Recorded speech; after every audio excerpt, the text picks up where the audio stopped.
The unnamed protagonist, intending to leave a poorly maintained apartment complex, gets stuck in the elevator, which crashes in the basement floor. Noticing signs of someone living there, the protagonist comes across a corpse, portraying how he's not alone there with a hostile maniac on the loose, ready to unleash havoc. Hi folks, I'm R, your narrator. Welcome to Wrong Floor, a floor which has many things wrong with it, for example one being the homicidal maniac on the loose, and the fact that it is not the right floor.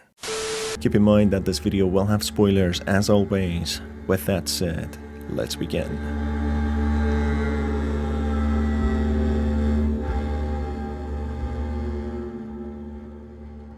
The unnamed protagonist finds himself at the 8th floor of an apartment complex, intending to go down and leave the building. Whether being a delivery man or a resident of the building, it's not too clear, except the fact that he wants to go down to the ground floor. As the elevator opens, the protagonist gets in, noticing the concerning rattles and bangs on the elevator, depicting how it's something that the residents have grown used to, whether something due to the lack of funding from the building owner or the old age of the elevator. Unlucky for the protagonist, today happens to be the day that the elevator malfunctions, getting stuck between the ground floor and the basement when it crashes and drops to the basement level, which appears to be an abandoned, heavily dilapidated floor, a place that hasn't been visited for a while. To the protagonist's surprise, however, there's a functional lamp which dimly lights some parts of the floor. As the protagonist leaves the elevator to quickly investigate, the door to the elevator shuts, with it going out of power, forcing the protagonist to find the generator powering the elevator to get back on his way. This clearly portrays how there's a lack of service in the complex, with whoever owning the building not keeping it in good repair and maintenance. The protagonist finds empty bottles of beer and cigarette butts on the floor, alongside a dirty mattress. Heavy breathing sounds of someone echoes the rooms of the floor, which indicates that someone lives here, possibly a homeless person, which doesn't instantly alarm the protagonist. Intending to keep to his business and find the generator and leave this floor, the protagonist uses the lamp to orient himself in the absolute darkness. Going through a dark passage lined with gas and water pipes, the protagonist comes across the horrifying scene of a decomposing corpse in shorts and a comfy house t-shirt, which reveals that whoever resides in this floor is far from friendly, making the protagonist to have a big but controlled panic attack, feeling the heavy weight of survival on his shoulders, wanting to leave as quick as possible.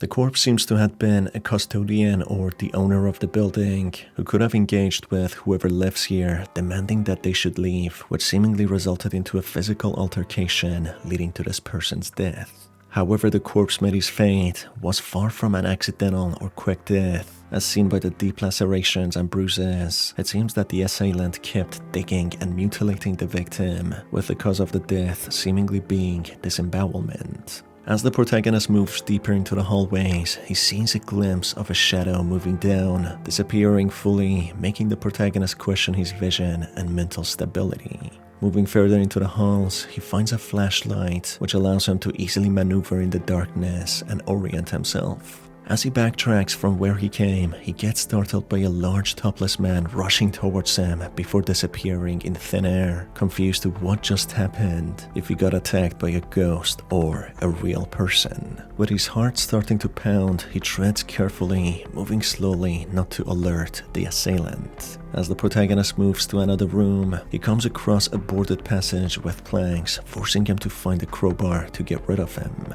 The passage seems to lead to the generator room, being his ticket out of this place. As he investigates the area, he finds a warning poster taped to the wall, warning the readers of no other than the assailant, with some information written about him. The assailant is unknown, simply given the alias of Maniac, who seems to be roughly 2.5 meters tall and around 30 years old. He has a variety of old and fresh deep cuts and lacerations all over his body, seemingly being obtained from both altercations and self-infliction, further displaying his mental instability. body. It is further identified that he is a homeless person who occupies abandoned buildings or basements, which explains the presence of cigarette butts, empty booze bottles, and dirty mattresses. This individual is reported to be extremely dangerous, confirmed by the presence of the rotting corpse in one of the rooms. Moving deeper into the floor, the protagonist finds some dirty mattresses put tightly together in order to accommodate the large frame of the maniac. Next to the mattresses, the protagonist finds a bowl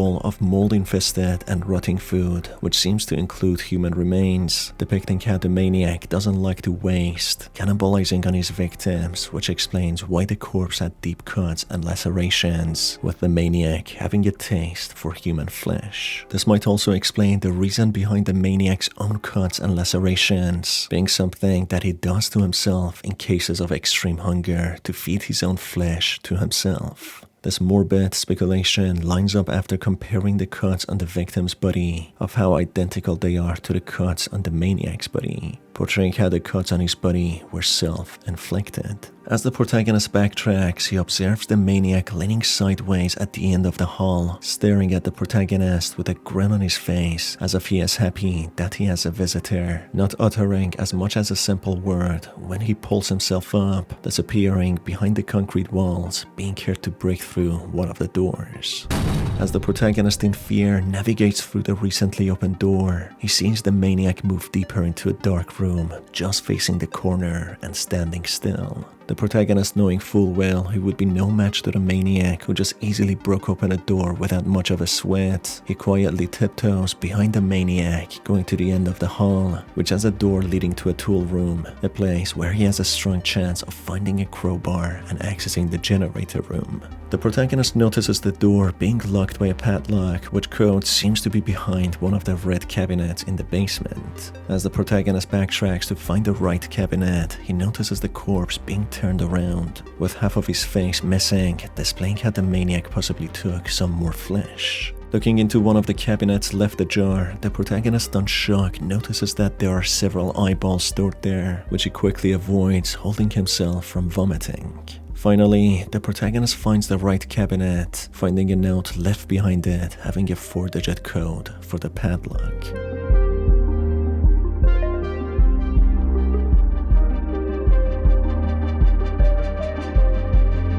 The protagonist, heading back to the tool room, doesn't find any sight of the maniac apart from his deep and loud breath sounds. The protagonist quickly inputs the code, fortunately finding a crowbar, which he picks up, rushing to the generator room to take off the planks. The maniac, not posing much danger to the protagonist as long as he stays away from him, seems to be enjoying his company, playing a game with him. The protagonist manages to take off the planks and turn on the generator, rushing quickly towards the elevator to leave. As he waits for the elevator to arrive, he feels the presence of the maniac right behind him, but doesn't dare to turn around. He quickly goes inside the elevator, noticing the maniac holding an axe, just simply staring at the protagonist, not making any moves, when the elevator's doors shut, with the protagonist managing to get out in one piece, apart from the fact that he will be possibly mentally traumatized for a very long time. Despite the clear indication of the maniac's personality and his lack of verbal communication, certain things about him can be said analyzing the environment and his behavior. The maniac had a superficial physical description by the authorities, which can give him a visual identity. Not much else is explained about why he is the way that he is, though.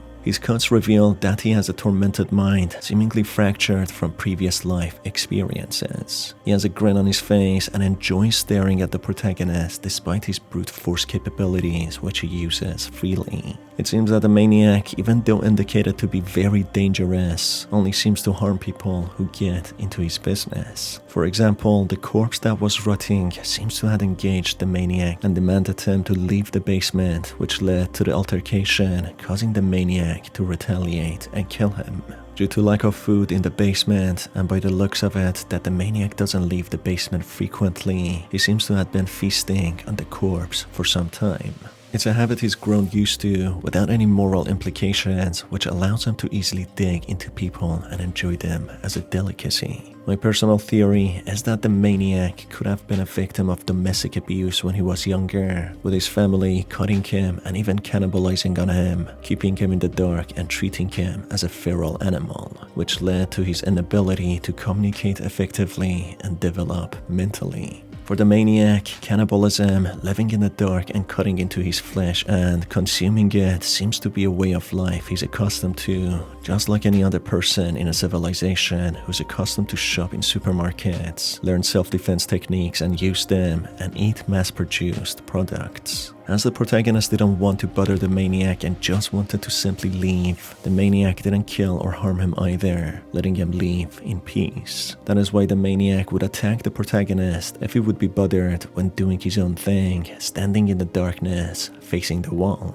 Therefore, as long as the maniac is not bothered, not engaged in conversations, as his communication skills are non-existent, he wouldn't go so far as killing. However, for the maniac with an underdeveloped mind, noticing he had a visitor who didn't bother him, he found him to be a playmate, seeing how he stalks the protagonist and scares him as if playing a game of hide and seek. The maniac has an animalistic and instinctual attitude, attacking and killing when he feels threatened, and with behaviors like that, they're better to be avoided as they need to be fully understood to be kept calm. And that's it for this video, folks. If you enjoyed it, you know what the drill is. You can stay tuned by hitting on the subscribe button and the notification bell. It's been your host, Star. Thank you for sticking with me till now, and I will see you on the next one. Take care.